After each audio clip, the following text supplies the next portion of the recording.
Mesdames, Messieurs, bonjour.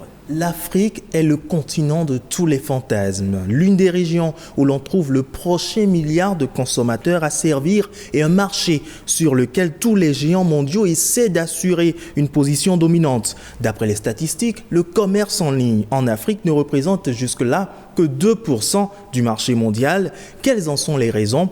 Que faut-il pour améliorer ce chiffre? On en parle sur ce numéro de l'entretien avec comme invité Gérier Dabolinon. Gérier Dabolinon, bonjour. Bonjour Rodrigue. Alors, vous êtes entrepreneur digital, formateur en e-commerce Made in Africa. Oui. Démarrons tout de suite avec cette question. Le commerce électronique est-il un marché juteux aujourd'hui en Afrique pour les entreprises étrangères et locales?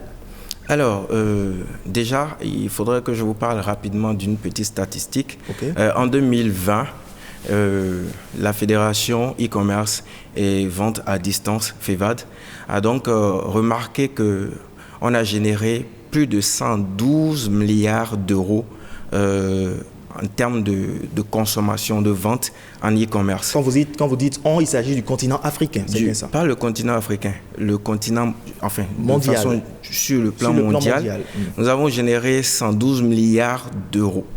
Alors, donc, la part de marché de l'Afrique dans tout ça n'est en réalité que de 0,6%. Donc, dire qu'on est que c'est un business juteux, la question se pose toujours.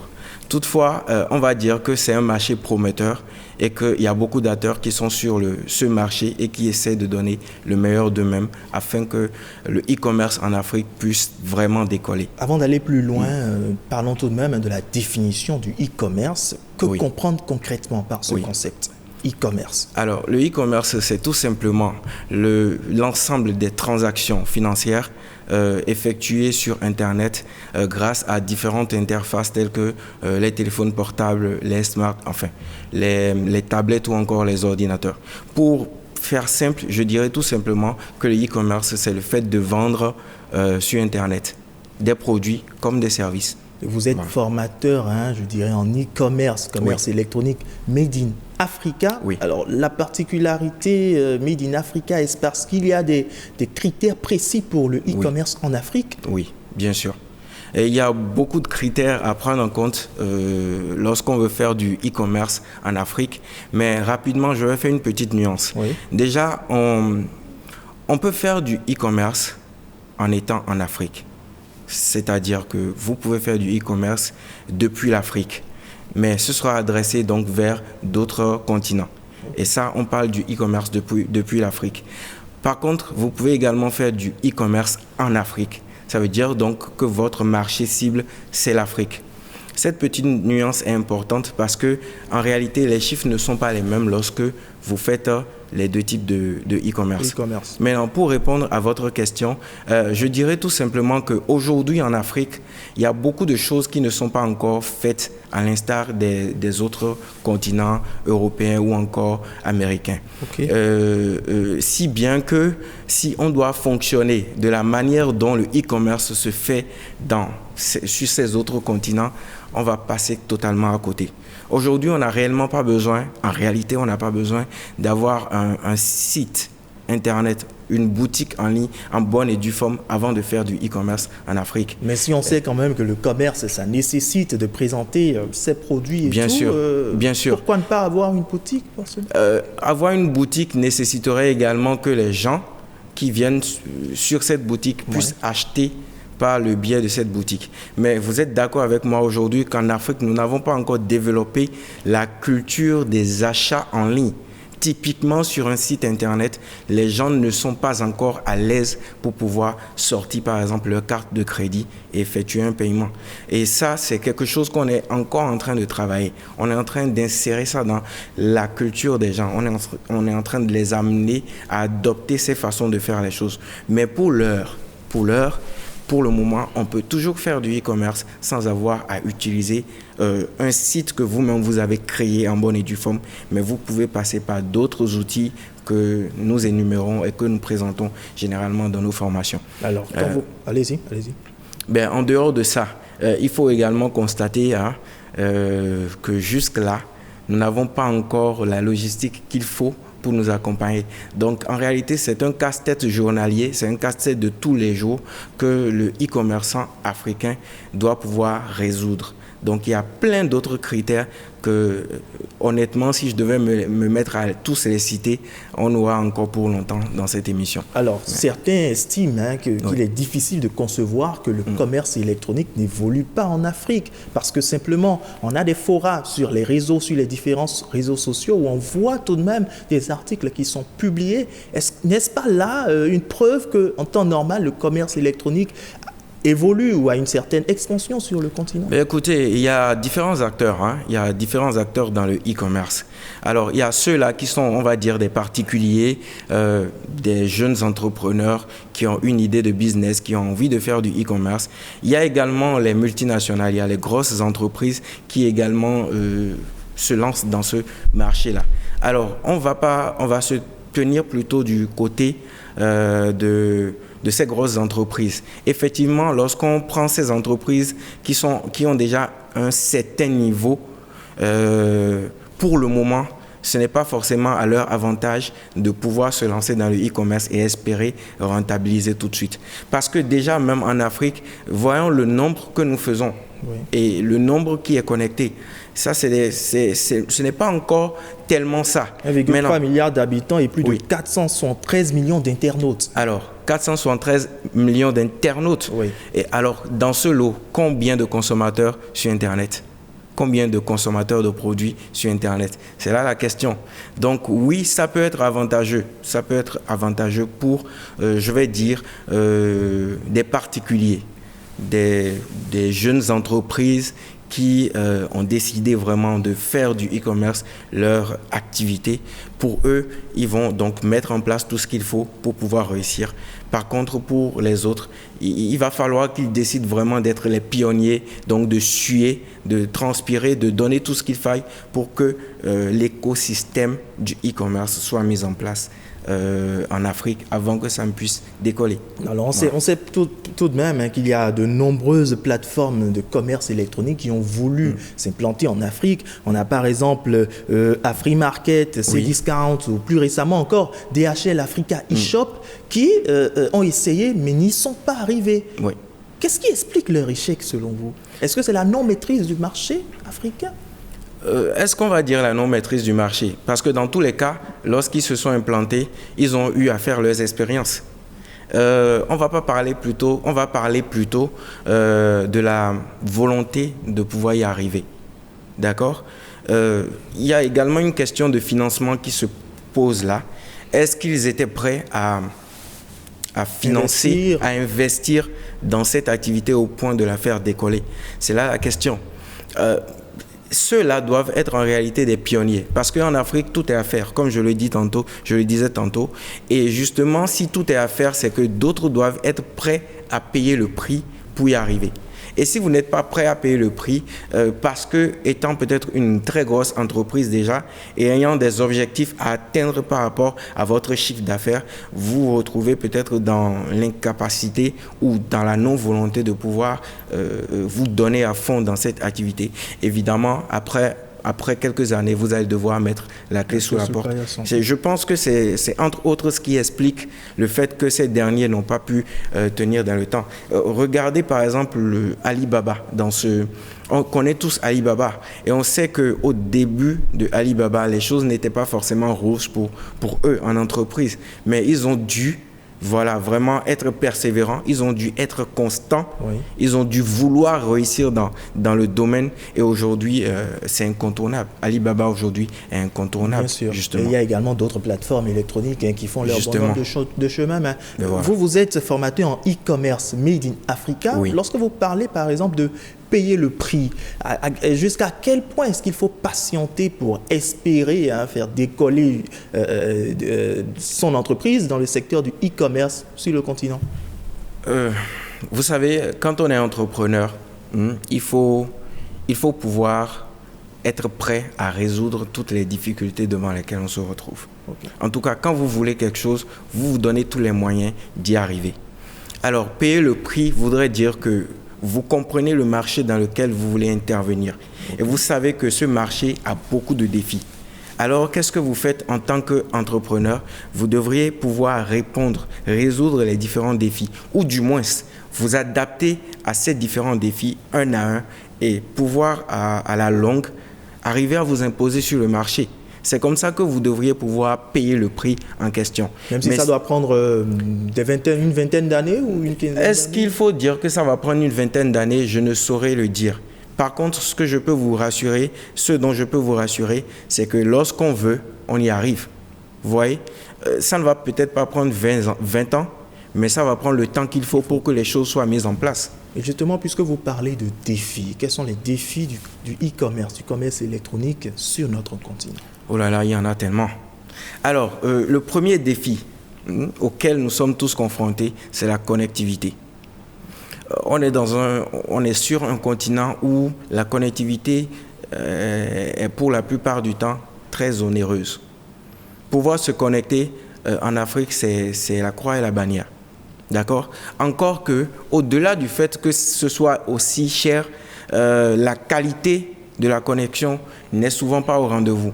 Et quand on parle de e-commerce, forcément on parle d'Internet. Et si vous n'arrivez pas, justement, en tant qu'entrepreneur, à pouvoir vous connecter, à mettre en place votre business, et en tant que client potentiel, vous n'arrivez pas à accéder à Internet, à quel moment vous allez pouvoir, en tant qu'entrepreneur, présenter vos produits et à quel moment d'autres vont pouvoir les acheter. Mais au-delà de ça, il y a également l'adressage. Je le disais tantôt. Aujourd'hui, l'adressage des rues ou des habitations est quasi inexistant. Alors, si vous devriez commander un produit en ligne, il va bien falloir qu'on vous livre. À partir de ce moment, comment est-ce que vous indiquez de façon très précise votre adresse à la plateforme qui reçoit votre commande? Ça reste encore un défi auquel nous sommes tous les jours confrontés. Mais au-delà de ça également, il y a que nous n'avons pas encore, je l'ai dit tantôt, nous n'avons pas encore développé la culture des achats sur les sites Internet. Beaucoup de personnes encore veulent toucher d'abord le produit qu'ils veulent consommer ou qu'ils veulent acheter avant de pouvoir le payer. Mais lorsque vous faites du e-commerce, c'est virtuel. La personne n'aura qu'à voir des images en réalité et une description. Oui. Donc, compte tenu de tous ces facteurs, ça constitue jusqu'à nos jours un défi. Mais pour finir, je vais m'en arrêter là. Le dernier défi également auquel nous sommes confrontés, c'est que les gens n'ont pas tellement confiance au fait de faire des transactions en ligne. OK?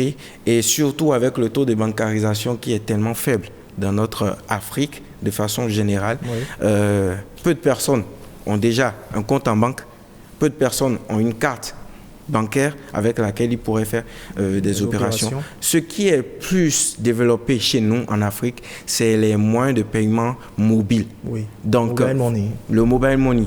Donc, forcément, pour un entrepreneur dans le e-commerce en Afrique, s'il ne se tourne pas dans le sens du mobile money, c'est pas évident qu'il puisse faire du chiffre. C'est pas évident.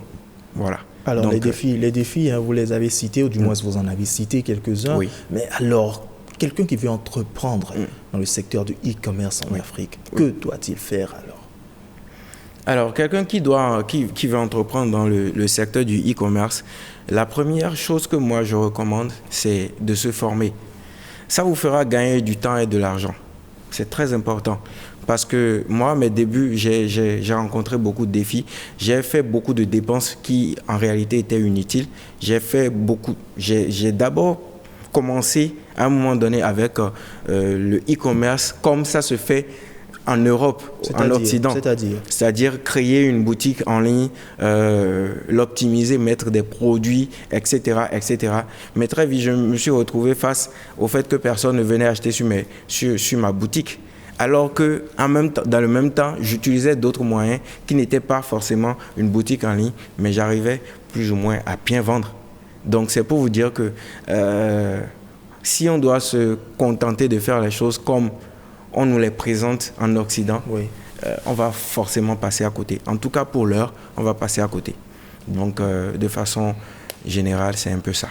Alors dites-nous comment est-ce que alors les autres continents, sont arrivés tout de même à avoir cette confiance-là envers celui-là qui propose les produits pour accepter mettre les sous, quand bien même on ne sait pas vraiment ou on n'est pas certain de qui est le vendeur? Mais écoutez, comme je le disais tantôt, c'est une question de culture. Ok, on en est encore là. En Afrique, nous n'avons pas encore développé la culture des achats en ligne. Aujourd'hui, si vous allez en Occident, facilement, vous pouvez utiliser une carte pour faire toutes les opérations que vous désirez. Et vous n'avez même pas besoin de vous déplacer pour le faire. Alors qu'ici encore, les gens ont cette facilité à se rapprocher d'autres personnes. Ils aiment tout ce qui est proximité. Ils aiment tout ce qui est relations humaines. Et lorsque vous faites du e-commerce, c'est justement la partie de la chose qui est occultée. Les relations humaines, en quelque sorte, et on est plus en face d'une machine, on est plus en face d'Internet qui est plutôt quelque chose d'intangible. Vous voyez? Et quand c'est comme ça, forcément, on va dire qu'il y a un frein. Il y a un frein. Donc, en gros, pour le moment, on a besoin de faire les choses de la manière dont on peut le faire pour que ça puisse marcher en Afrique. C'est-à-dire tenir compte des réalités du terrain et s'adapter. Et le marketing digital, qu'en dit-on alors? Écoutez, le marketing digital, c'est déjà d'utiliser les canaux, justement, les canaux Internet et autres. C'est-à-dire les réseaux sociaux et tout ce qui va avec pour pouvoir communiquer sur un produit, pour vendre un produit ou encore communiquer sur une marque. Mais alors, à partir du moment où on veut communiquer sur une marque ou sur un produit, c'est bien beau de le faire. Mais sur quel produit voulez-vous communiquer? Est-ce que le produit que vous voulez proposer est adapté aux réalités de l'Afrique? Là encore, c'est une autre question. C'est qu'il faut pouvoir savoir quoi proposer. Quoi proposer en tant qu'intervenant sur le marché africain. Il faut pouvoir savoir qu'est-ce que vous proposez à ceux-là qui sont censés acheter vos produits. Ouais. Et vous avez dit tout à l'heure que lorsque vous êtes lancé dans le commerce électronique, vous aviez commencé d'abord par créer une boutique en ligne avant de réaliser que d'une autre manière, vous arriviez à rentabiliser. Partagez un peu avec nous ces débuts-là. Quelle est cette manière que vous utilisiez et qui vous permettait de rentabiliser? C'est très important pour les téléspectateurs qui nous suivent et qui voudraient entreprendre justement dans ce secteur. D'accord. Avant même d'en arriver à créer une boutique, d'accord, parce que créer une boutique, c'est beaucoup d'argent. Ça, je peux vous le dire. Ça demande beaucoup d'investissement en termes financiers. Moi, c'est fortuitement même que j'ai commencé. Parce que voilà, j'étais une fois au marché, dans un marché de la place à Cotonou ici, qui vend surtout des friperies. Et donc, j'avais vu un attroupement qui me semblait un peu bizarre autour de certains étalages. Donc, j'ai voulu savoir ce que les gens proposaient. Et j'ai constaté justement que les vêtements qu'on y proposait étaient tellement moins chers. Et pourtant, il y avait de très belles pièces dedans. Donc, moi, je n'avais que... C'était dans mes périodes de... On va dire les choses telles qu'elles sont. C'était mes périodes de galère. Je n'avais que 2000 francs sur moi. Et donc, j'ai quand même choisi quelques pièces. Ce qui faisait l'équivalent de 2000 francs que j'ai ramené à la maison. Voilà que je n'ai pas une boutique parce que l'idée tout de suite m'est venue de les revendre. Puisqu'à ce prix, forcément, je faisais une bonne commission dessus. Donc, je me disais comment il fallait le vendre. Et on était au temps de WhatsApp et tout ça. Donc, j'ai bien lavé les vêtements. J'ai fait de très belles photos. J'étais dans un appartement d'une pièce. Et donc, j'ai fait de très belles photos sur mon tapis dans le temps. Et que j'ai posté dans des groupes en mettant les références, les détails, tout ce qu'il fallait. Je me suis rendu compte que très vite, les gens ont commencé à s'intéresser à la chose et rapidement, j'ai écoulé le stock. Le même jour, j'ai écoulé le stock que j'ai pris. Donc, j'ai trouvé que ça, c'était une aubaine. Et j'ai commencé à aller régulièrement au marché. Et ça m'a permis justement de générer suffisamment d'argent pour justement penser que la bonne manière était de créer donc, la boutique une boutique en ligne.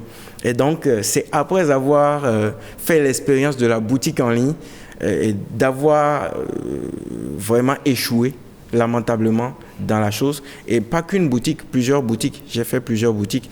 Parce que chaque fois, quand je créais une, je me disais qu'en réalité, c'est à cause de telle autre chose que ça n'a pas marché. Et on réessayait l'expérience. La mentalité de l'entrepreneur aussi. Hein. Justement.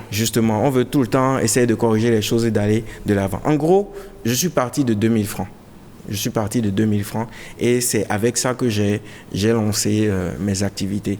Et j'en suis là où je suis aujourd'hui. Et après la boutique en ligne, est-ce que vous êtes revenu au format initial? Je suis revenu au format initial, mais je l'ai amélioré.